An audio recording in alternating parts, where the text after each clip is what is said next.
subscribe? Darling Radio, why you subscribe? Who are working in my company. I'm a black man.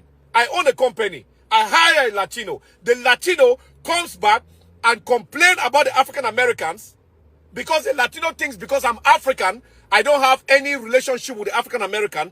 The Latino comes to me and tell me that you are an immigrant. I'm an immigrant. That African American cannot work. I have Jose, I have Gonzalez, my brothers who know how to work very well. You need to fire the African Americans and I will bring a lot of hardworking Latinos who work for your company.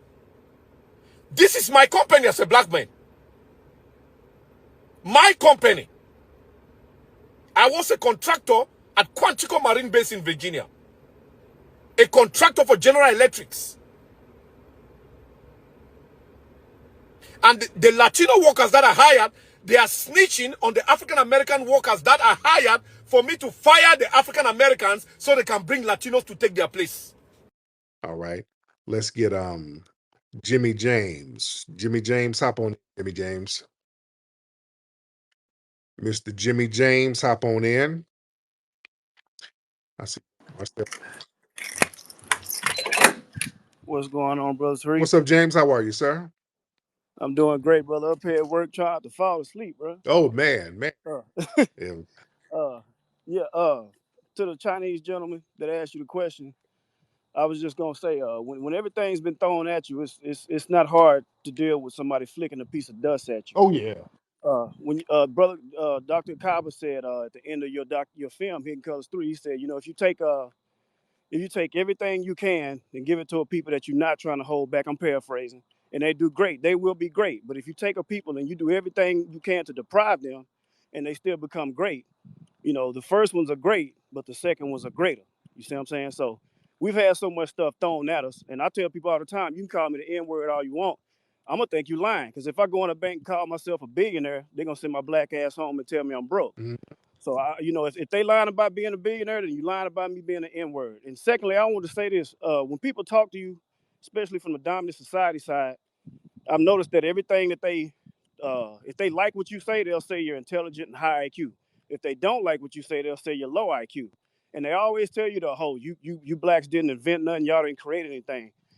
Now correct my question if I'm wrong, Flex, but I've never heard nobody mention a specific name of a lot of these people who they say created things. And the railroad question would come up a lot about, the Asian man creating the railroad. But have you ever heard of, do you know of any Chinese or anybody else specifically that created the railroad and all of that they talk about all the time? No, we've debunked that. We've debunked that several times. All the Chinese did was come here and expand the railroad to certain parts of the West. So yeah, it was already expanding. They expanded what was already established. We were the ones who built the railroads in the South, the East Coast. We were designing the bridges for the railroads. That was Horace King. Elijah McCoy. They were coming up with inventions that would help lubricate certain mechanisms for the train. Granville T. Woods, another foundational Black American, was coming up with inventions for the train. We were coming up with inventions for the trains, which we got patents for. So yeah, we got proof. We can break this stuff down. So they always try to minimize that. Anything that we do, they have to try to minimize and hide our greatness. That's why we did the documentaries, to tell the truth. TMM, hop on in. TMM, what's happening, brother? All right. TMM sitting up here with the push. Hello? Do you think Black America dropped the ball with Sierra Leone and Liberia? Oh,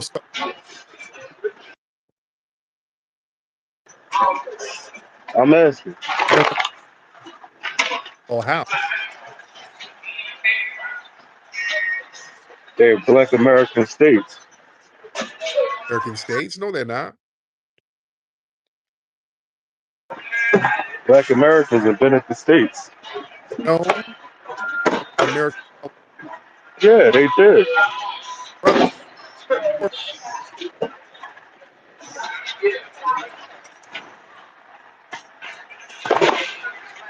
Brother, jewelry store. What's all that noise in the back?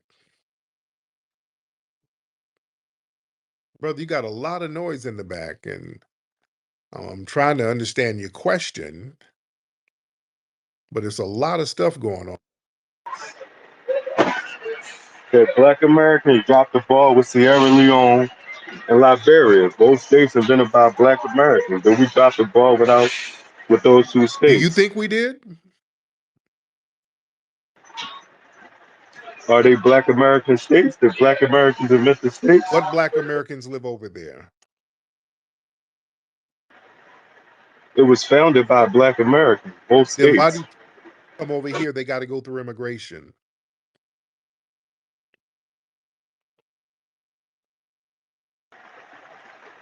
That's a different Oh, conversation. I no, asked no. if we dropped the ball with creating the states. If it's a Black American state, why do they have to go through immigration to get over here? Black Americans literally created the states. That's what I'm saying. That we dropped the ball without. Black Americans did not create those states. That was the American Colonization Society, and that was with some white No, it wasn't. It was Black Black Americans. didn't want to I think you need to do some have it. history I on have that. the research. Most of the people over there were like Caribbean and people from other parts of Africa. There was And Sierra Leone, yeah, but Liberia, that's all Black American. a Liberia. I'm talking about people like William Nesbitt who went over there and said, "Hell no." He went over there and said, "Hey, this ain't us." That's why when he came back over here, he started to fight to make the 14th Amendment happen so that we can get our full citizenship here and stop playing. He wasn't with it.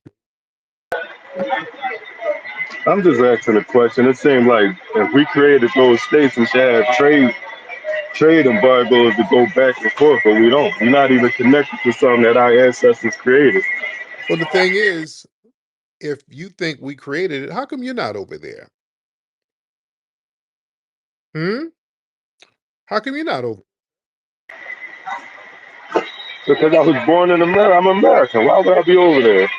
That's why I there? asked if we dropped the ball because they don't have no connection.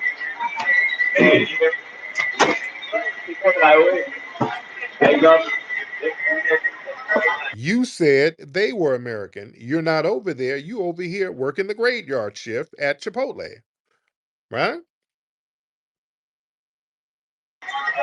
What do that got to do with the question? But damn, boy, they're gonna make you work for that minimum wage, brother. That noise is killing me. Yeah, if it's an American state and we're supposed to have dropped the ball, why are you not over there, sir? Huh? I asked you, did we drop the ball? I'm asking a Oh, question. You're a scholar, I'm not. I'm just asking. we ain't got nothing to do with that. We have no How we don't have nothing to do we with don't something have I asked? nothing to do with the culture over there. We don't. Go ahead. Talk to me. Go ahead, brother. I didn't ask that. I said, did we drop the ball with Sierra Leone and Okay. Liberia? You asking the same question over and over, sir. What's your point? You just asked the same question over and over. And I'm obviously not giving you the answer you want to hear. So what answer do you want to hear? Because I've answered the question, but you keep asking the same question over and over. So that's a sign of where's your family? Now you're being weird. Asking the same question over and over again. That when people do that, they're trying to hide something. Where's your family from? Where's your family from, sir? Because you know Richmond, Virginia, Philadelphia, Pennsylvania. yeah, Anything else? who's Who's an what? immigrant? Who's a who?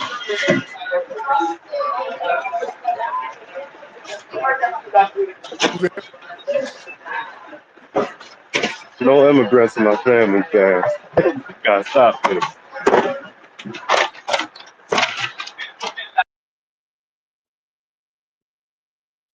hello?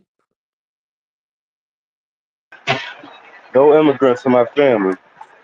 Black American, 100%. No biracials on either side. No white people on either side. Black American, bro. Free.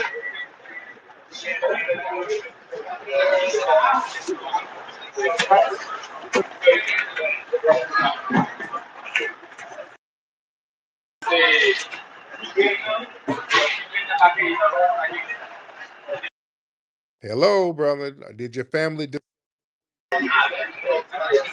You gotta keep getting muted.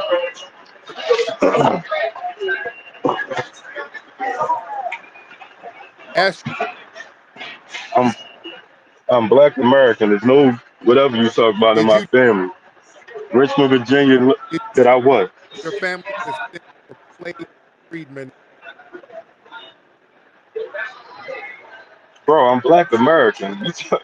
I'm not Caribbean. I'm not Did African. y'all descend from slaves in the United States? Yes, nigga. What you That's talking about? why you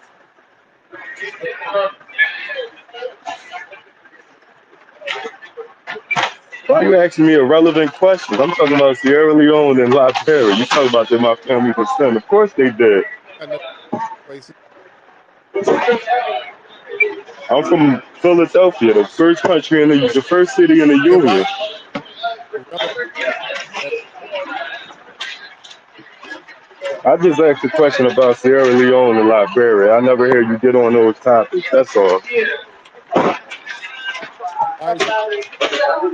why is it But if you want to get you're emotional, you got it. projecting? I haven't even raised my voice, sir. You're the one who's being sassy. I asked you a And simple then you're question. You turn it. projecting. You're talking about emotions. I have not raised my voice, sir. I haven't raised my voice. So You mute and it turn into a bitch why are you nigga. so I asked, defensive and why you projecting, sir? That's why I'm asking. Something is funny style with your background. Are you a lying tether? Hmm? I'm 100% Black American. Is your wife Jewish? Lied about me being emotional. If you lie about one thing, you lie about something else. Sir, you sound like a lying tether. That's why you're getting defensive for no reason whatsoever. And you're sitting up here with a Pooh Shiesty mask on, just weird. And yeah, you might be a Caribbean, sir. Yeah, because you're not being honest. And you keep asking about Sierra Leone and Liberia. Tethers do that. And let me get in mind because I don't want to hear that loud ass clicking and clacking up at the Amazon thing. A lot of tethers do that. They try to connect us. They try to Africanize us by bringing up Liberia and Sierra Leone. You know, so they can kind of backdoor their way into some reparations. That's a tether technique. Huh? That's why I think this guy wasn't really being on the up and up. That's why you keep asking me the same thing over and over. What foundation of Black Americans sitting around thinking about Liberia and Sierra Leone? Huh? Who's thinking about that? We ain't got nothing to do with that. Come on now. Yeah, it was the people who fought for the British. There was some enslaved people over here who was fighting for the British during the American Revolutionary War. And afterwards, after they fought, they were relocated to Nova Scotia and Sierra Leone. There's a very small handful of them. It's very small. So yeah, that ain't nothing to even hang your hat on. Huh?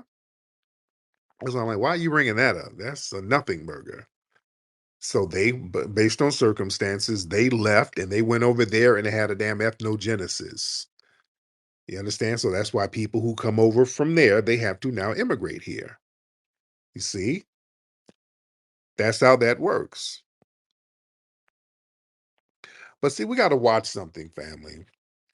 As foundational Black Americans, you know what we got to watch out for? We got to watch out for what I call the parasite pipeline.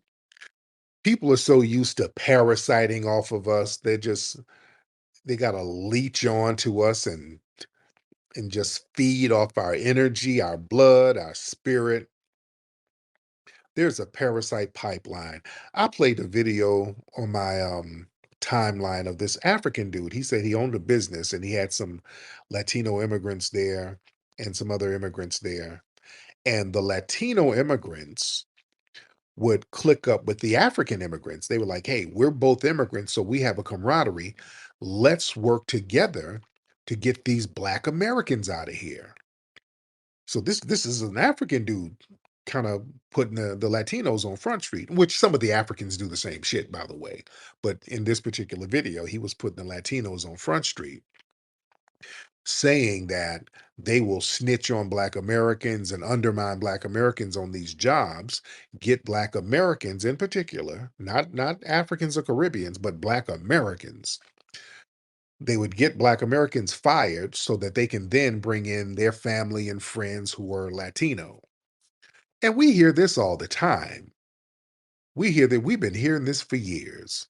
How Latinos will sit here and undermine Black Americans on the job, get us fired, do little slick stuff, and then bring in their relatives and cousins and all of that. They all do that. All of these different groups do that. They practice this ethnic nepotism, at the detriment of us. And we got to be very real. We're the only, see, we don't really do that. We haven't played that ethnic nepotism game.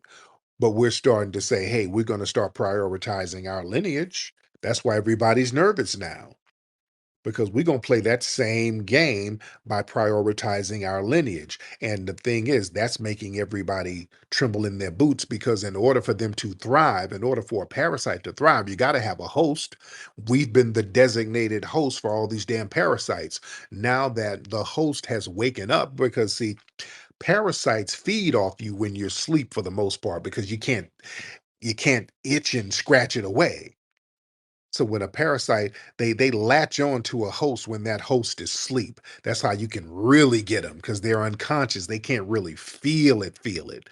But when they're awake, oh, I feel that. Ouch. I'm gonna hit that itch. So now that we are awakened, that parasite shit ain't gonna work like it used to. Because see, all these immigrant groups, they come over here, Asian, Arab, Latino, Eastern European, Caribbean, African. They practice ethnic group loyalty when it comes to employment and resource sharing. They hire their own, train their own, circulate their dollars among their ethnic groups. Yeah. And in contrast, us, we, foundational Black Americans, we're socialized to prioritize diversity and inclusion. We start opening the doors for everybody.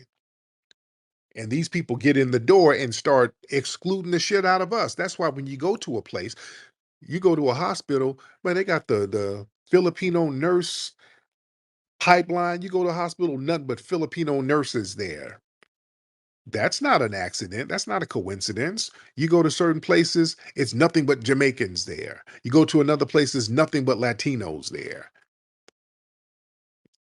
You go to a place like in the parking structures out here in LA, it's nothing but Ethiopians and Somalians. Yeah.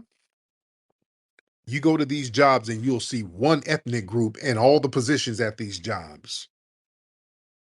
What do you think happened to the foundation of Black Americans who work there? Hell, you go to a McDonald's and you'll see nothing but big foreheads behind the counter and in there in the back cooking. You understand? They done etched out everybody, even at McDonald's now. They got their ethnic groups at these McDonald's. Yeah? All over. I was just in New York. I saw that a lot in New York. You know what we went to? Speaking of New York, we went to the Chelsea Market in New York. Very lovely place. There's a donut place there, Donuttery. Lexi, what was the name of that donut place, sweetie? Donuttery, right? Oh, good as hell. Good as damn hell. Very good at Chelsea Market in New York. But there were some security guards there. And Chelsea Market, it's just a bunch of restaurants in there. So we were trying to decide on which one to go to. It's so damn many. And I'm like, let me ask one of these security guards.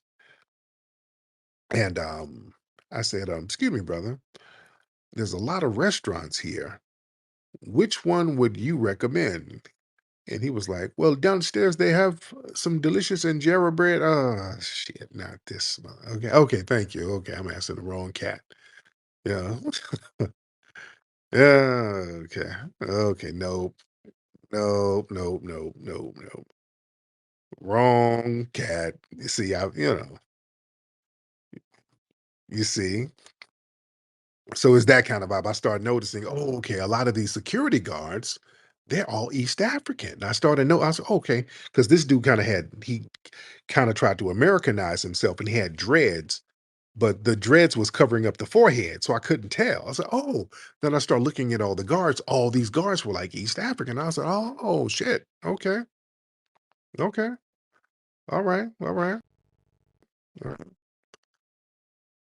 But the thing is, these people, they practice ethnic nepotism. And see, we're the only group. We're pressured to be race neutral. We, as foundational Black Americans, they guilt trip us into not practicing group first economics.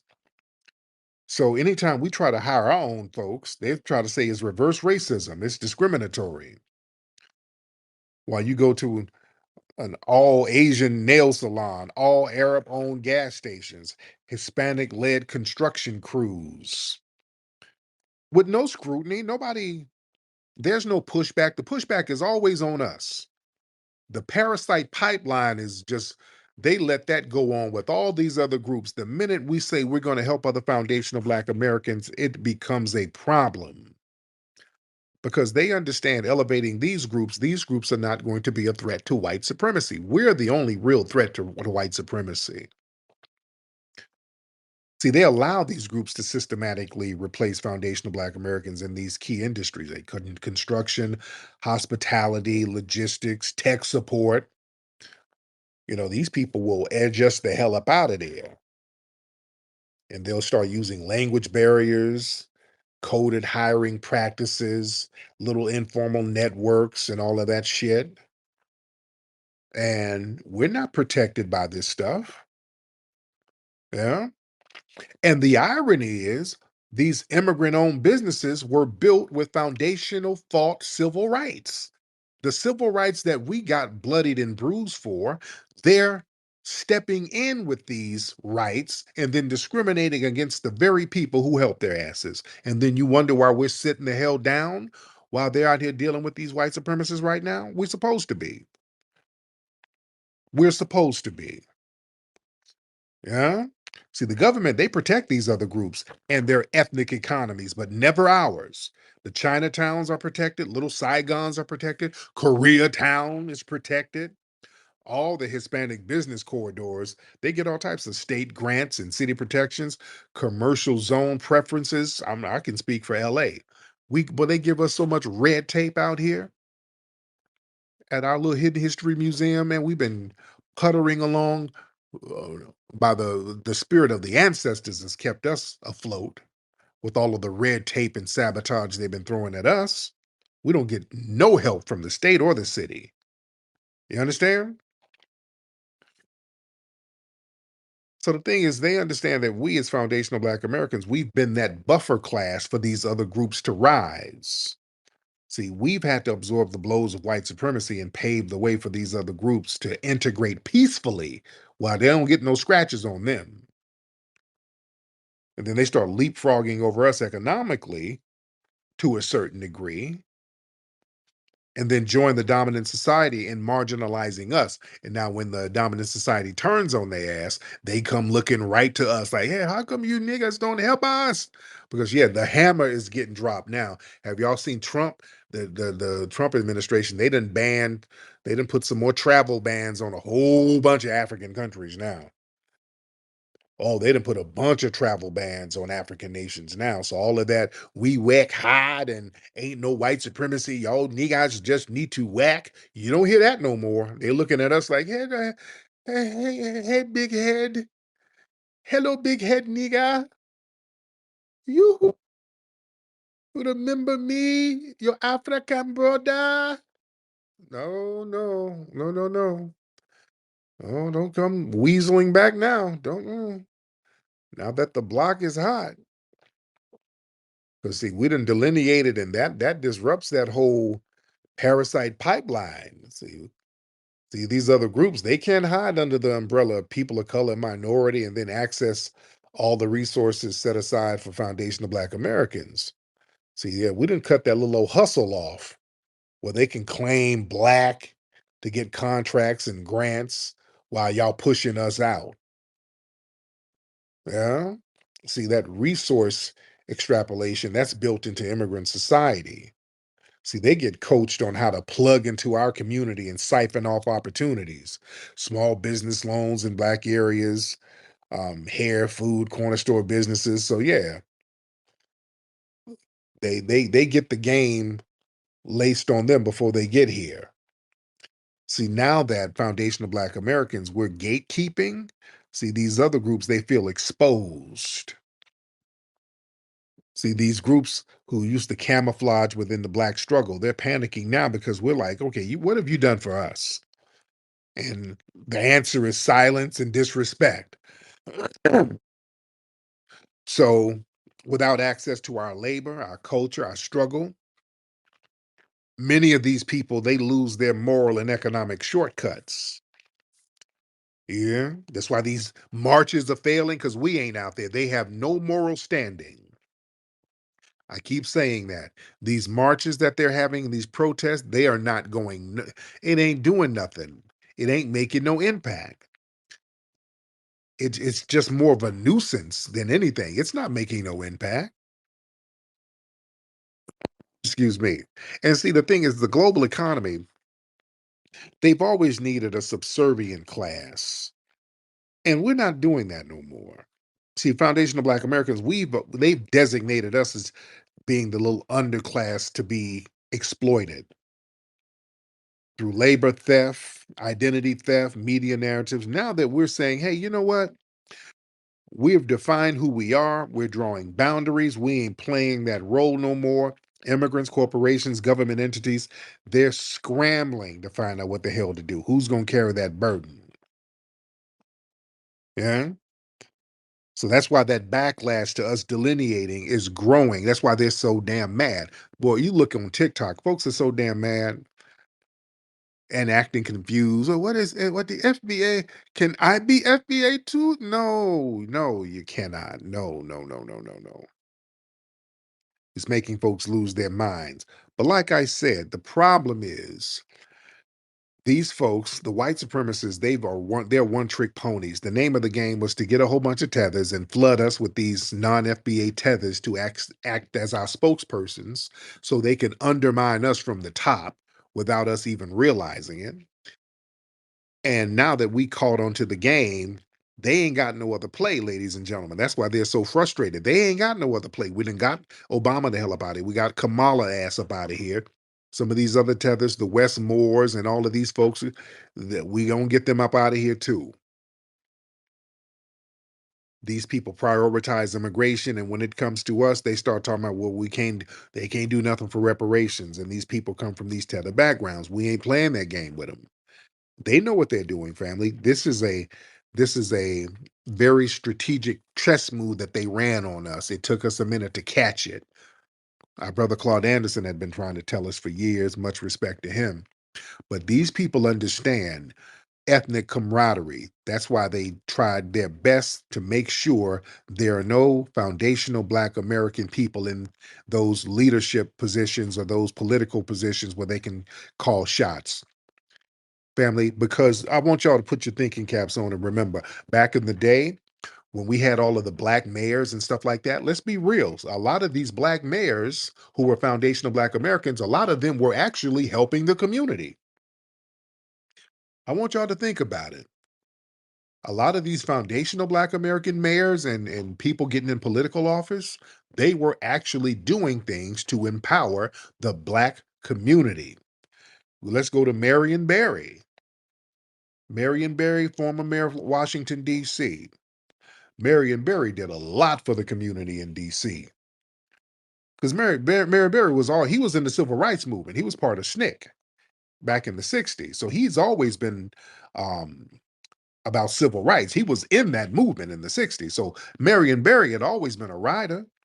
So when he was out there in DC, Marion Barry made sure that a lot of black people got some of those government contracts. A lot of those black businesses got those contracts. He made sure. Marion Barry created that summer youth program out there. Got a lot of them black kids off the streets. A lot of black kids got their first paycheck because of those programs that Marion Barry had. That stopped a lot of that street crime. He got the black kids off the streets. Marion Barry was a damn rider, man. He made housing more affordable for the black people out there. He was real big on supporting the black-owned businesses. A lot of contracts for the black businesses there. They hired a bunch of people in high-level positions in the city hall in DC. That's why they tried to set him up with the crack shit. Yeah, that's why they set him up. That's what. Now look, a lot of they called him in the hotel smoking dope. The bitch set me up, yeah, and then he got reelected again. That's why the community was like, we don't care. He did a lot of great things. He provided a lot of jobs. So yeah, he's in there smoking crack with a bitch. That's all right. We gonna still elect him. Yeah, that ain't gonna work. Yeah. He can smoke a little crack. That's fine. We got jobs, so we ain't mad at him. Marion Barry was a rider. Don't get it twisted. You understand?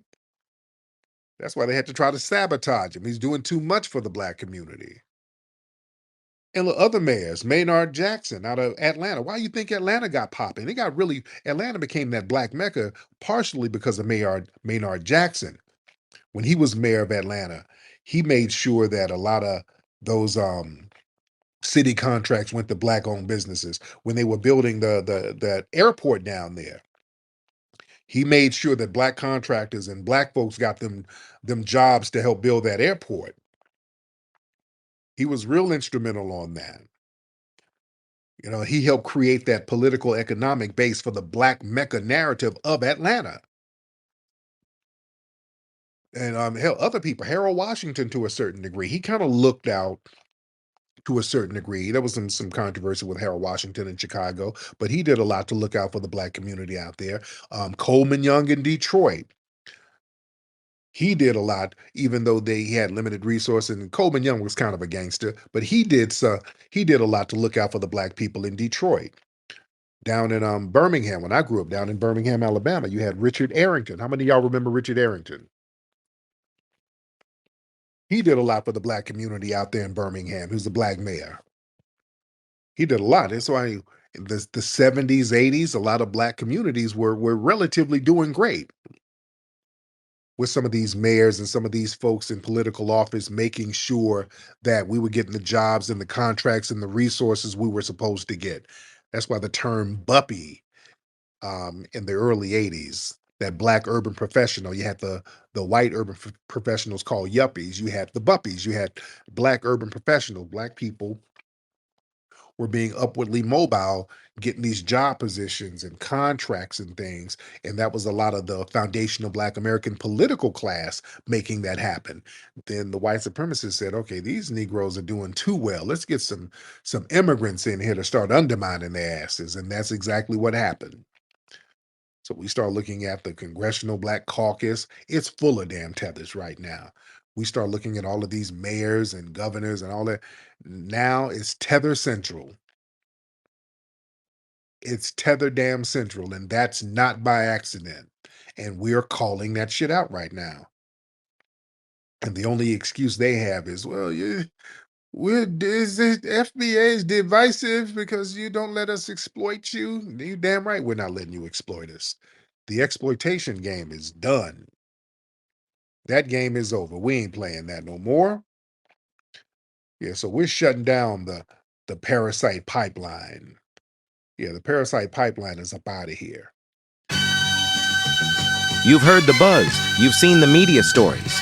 Now experience the truth for yourself. Microphone Check, the critically acclaimed documentary uncovering the true origins of hip-hop. Available now on Blu-ray and streaming on Amazon Prime. Visit microphonecheck.com to learn more and get your copy today. Microphone Check, the story hip-hop was waiting for.